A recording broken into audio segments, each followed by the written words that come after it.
Ассалаумағалейкум, құрметті миллионерлер, қалдарыңыз қалай? Жаңа жылдарыңыз құтты болсын. Енді көзді ашып жұмғанша, міне бір жылдай уақыт зымырап тез өтті де кетті. Соған орай осы 2025 жылдың сәтін қолданып, сіздермен осы уақытқа дейін алған білімдерімен, жеткен жетістіктерімен, немесе орындалмай қалған мақсаттарымен сіздермен осы видеода шын жүрекпен бөлісетін боламын. Онымен қоса сіздерге арнайы жаңа жылдық промокод дайындап қойдым. Ол промокод осы видеода шығатын болады. То есть сіздер осы промокодты алу арқылы менің жабық клубымдағы ботқа кіріп, сол жақтағы кез келген продуктын таңдау арқылы төлем жасаудың алдында осы промокодты енгізсеңіздер, сіздер өздеріңіздің төлемдеріңізге минус 25% скидка аласыздар. Бұл промокод тек қана алғашқы 25 адамға ғана жұмыс жасайды. Сол себепті кім ертерек үлгеріп, ертерек осы промокодты енгізеді, солар осы 25% скидканы алады. Осы жаңа жылдық промокодты өткізіп алғыңыз келмесе, бұл видеоны мұқият және аяғына дейін қараңыздар. Ал достар, видеоны бастамай тұрып, менен тағы бір кішігірім жаңа жылдық сыйлық біздің жабық сценарий каналымызға мен бір ай тегін доступ беретін боламын. Ол доступ алу үшін сіздер не істеу керексіздер? Осы видеоға лайк, подписка, колокольчиктеріңізді басу керексіздер. Және менің бір сұрағыма осы видеоның астындағы комментарийға жауап беру керексіздер. Кімнің комментариясы көп лайк жинайды, сол комментарийны мен жеңімпаз деп танып, сол адамға мен доступ беретін боламын. Қандай сұрақ?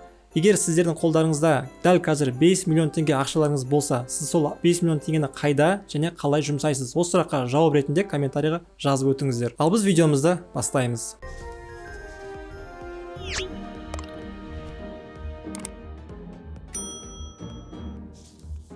Сонымен достар, бұл видеоны мен ең бірінші капитал бағытына байланысты бастағым келіп отыр. Қателеспесем, осы 2023 жылы мен капитал бойынша жеке наставничество үйреніп, наставничество арқылы білім алып, осы капиталға деген көзқарасым менде түбегейлі сол жылдары өзгерген болатын. Содан бастап осы өмірге мен капитал көзқараспен қарайтын болдым және өзімнің капиталымның тұрақты өсуіне мән беретін болдым. Мысалы, мен осы бір жылдың ішінде өзімнің капиталымды примерно 215%-ға өсірген болатын. Нақты айтатын болсам, 214.9%-ға өсірген болатынмын. Негізінде бұл мен үшін өте жақсы нәтиже. Құдай қаласа келесі жылы, то есть осы 2025 жылы мен өзімнің капиталымды енді осы альт сезонды қолдану арқылы кем дегенде 1000%-ға өсіруді жоспарлап отырмын. Онымен қоса осы 2024 жылдың аяғына дейін мен капитал $1 миллион курсымды жасау негізінен жоспарда менде болған, бірақ енді өкінішке орай барлығы біздің ойлағандай бола бермейді. Сол себепті бұл курсты мен осы 2025 жылға шегердім. Осы құдай қаласа 2025 жылы менде капитал $1 миллион курсым шығу керек. Ал енді осы 2024 жылдың аяғында менде капитал курсының орнына жабық клуб менде пайда болды. Жабық клуб менде 1 қараша 2024 жыл нақты ресми ашылған болатын. И сол 1 қараша күнді мен жабық клубымнан туылған күні деп қазір уақытта атап жүрмін. Негізінде осы жабық клуб идеясы менде бұрыннан болған, бірақ енді өзінің бір әр нәрсенің өзінің уақыты болады дегенде осы 2024 жылдың аяғында менің жабық клубым іске қосылған болатын. Ал енді біздің жабық клубымызға келетін болса, қазір уақытта бізде 3 продукт бар. Бірінші продукт бұл курсы, екіншісі жабық закрытый клуб, және үшіншісі бізде жабық сценарий каналы.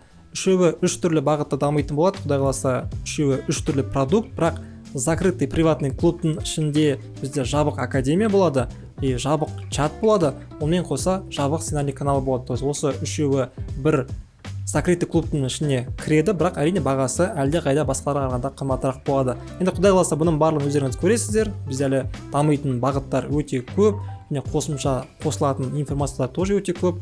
Болашақта бұл информацияға толып, бүкіл айтқанда крипто бағыт болсын, фондовый рынок болсын, негізі даже болашақта біз фондовый рынокты алу жоспарда бар, и барлығы осы жабық клубтың ішінде болмақ. Сол себеп достар, қазір уақытта осы тиімді бағамен небәрі $50 төлеу арқылы алғашқы төлем. Келесі айларда сіздер уже $50 емес, $15 төлейсіздер. Себебі біздің тұрақты оқырмандарымызға біз $15 баға ұсынамыз.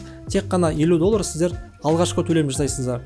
Егер сіздер жабық каналымыздан случайно уақытыңыз бітіп шығып кетсеңіздер, онда сіздер қайтадан кіру үшін тағы да $50 төлейсіздер де, арғы тағы да созып отыру үшін уже $15 төлейсіздер.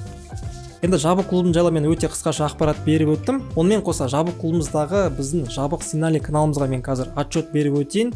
Біздің жабық сценарий каналымыздың жұмыс жасап тұрғанына уже 2,5 ай болды. Осы 2,5 айда бізде қандай нәтиже болды? Мен қазір оны өзімнің жабық сценарий каналыма кіріп, сол жақтағы отчетты сізге көрсетейін.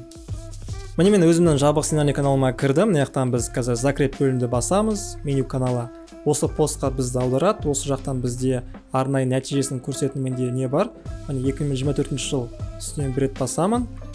И мына жақтан бізде толық статистиканы көрсеңіздер болады. Мысалы, бірінші айдағы нәтижеміз бізде, қазір маған дұрыс көрінбей тұр, 1551%, екінші айы бізде 931%, және екінші айдың жартысы бізде мына жақта 960%. Сонда біздің жабық элитный сигналымыздың общий 2,5 айдағы нәтижесі 3442% профит алып келген. Міне осындай нәтиже бізде шығып жатыр и болып жатыр. Бұны сіздер прямо там каналға тіркеле салысымен сол жақтан өздеріңіз тексерсеңіздер болады. Бізде барлығы прозрачно, әр апта сайын отчет шығып отырады. Сол себепті осындай нәтижені сіздер де алсаңыздар болады. Бұл енді біздің жабық элитный сигнал каналымыз болып табылады. Ал енді жеке өзімнің крипто портфеліме оралатын болсам, қазір уақытта мен осы альт сезонға арналған арнайы портфель дайындап қойдым. Примерно портфелім ішінде 40-50 шақты монета бар.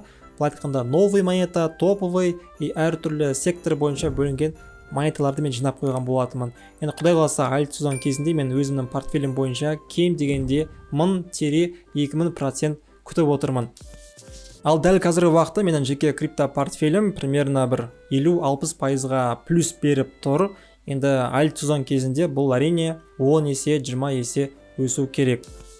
Міне достар, сіздердің алдарыңызда мен өзімнің кішігірім қаржылық сауаттылық, қаржылық даму бағыттарында айтып өткен болатынмын. Бұл енді капиталға деген көзқарас, альт сезонға дайындалған крипто портфелім және осы бағытта крипто бағытына арналған жабық клубының пайда болуы. Енді бізде келесі деңгей, осы қаржылық сауаттылықтан кейінгі деңгей, бұл бізде рухани даму. Енді жеке өзім ойым, пікірім бойынша, рухани даму бойынша ең бірінші қадам мен ойымша адамдарға көмектесу, то есть благотворительностьпен айналысу. Егер сіздердің табыстарыңыз маңызды емес, көп табыс табасыз ба, аз табыс табасыз ба, там даже айына бір 50 000 теңге тапсаңыз да, хотя бір 500 теңгесін, 1000 теңгесін осындай благотворительный фондтарға аударған мен ойымша абзалырақ болып табылады. Қазір уақытта жеке өзім мен осы Асаруме деген фондқа ақша аударып отырамын, тұрақты түрде. Аударуға тырысамын, кейде адам болсын, ұмытып кетемін, бірақ тұрақты түрде аударып отыруға тырысып жүрмін. Сол себепті сіздерге де кеңес беремін. Енді басқа өздеріңіз білетін фондтар болса, ешқандай проблема жоқ. Кейбір кездерде алдыма реклама шығады, медресе салған кезде деген сияқты соған тоже аударып қоямын. То есть осындай бір благотворительностьпен тоже жиі айналысып и осыны бір привычкаға айналдырып жүрмін қазір уақытта. Бұл менің жеке рухани дамуым болып табылмақ и әрқашан осы бағытта өзіммен жұмыс жасаудамын. Онымен қоса осы рухани дамудың бірінде мен қазір уақытта жеке өзіме привычкаға айналдырып жүрген бұл күн сайын салауат айту және күн сайын зікір айту. Осы бағыттарға тоже мен қазір мән беріп жүрмін. Бұрындары не үшін екенін білмеймін, бірақ бұл туралы ойламаған екенмін. Соңғы уақытта уже ойлана бастадым. И осы бағытта тоже көп ақпараттар қарай бастадым, қандай пайдасы бар деген сияқты. Сол арқылы өзіме қазір уақытта осы салауат айту, зікір айту жайлы привычканы қалыптастырып жүрмін. Егер білмесеңіздер, просто YouTubeқа жазсаңыздар болады, салауат айту жайлы уағыздар тыңдаңыз, тағы басқа. То есть рухани бұл тоже даму болып табылады менің ойымша.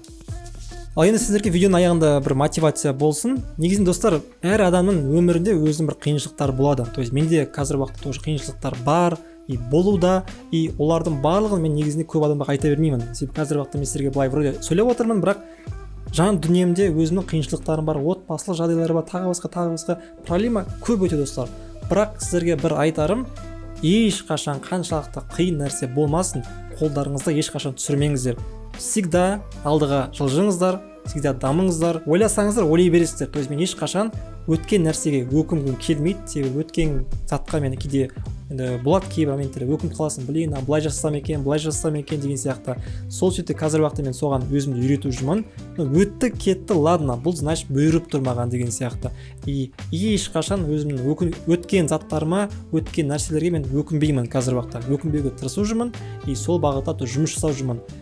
Дәл қазіргі ситуациямен өмір сүрем, өтті, ну ладно, кетті. Оған ешқандай мен айтқанда өзімді жазғырып, азғырып жасағым келмейді. Әр адамның басында өзінің қиындықтары болады, әр адамның басында өзінің проблемалары бар.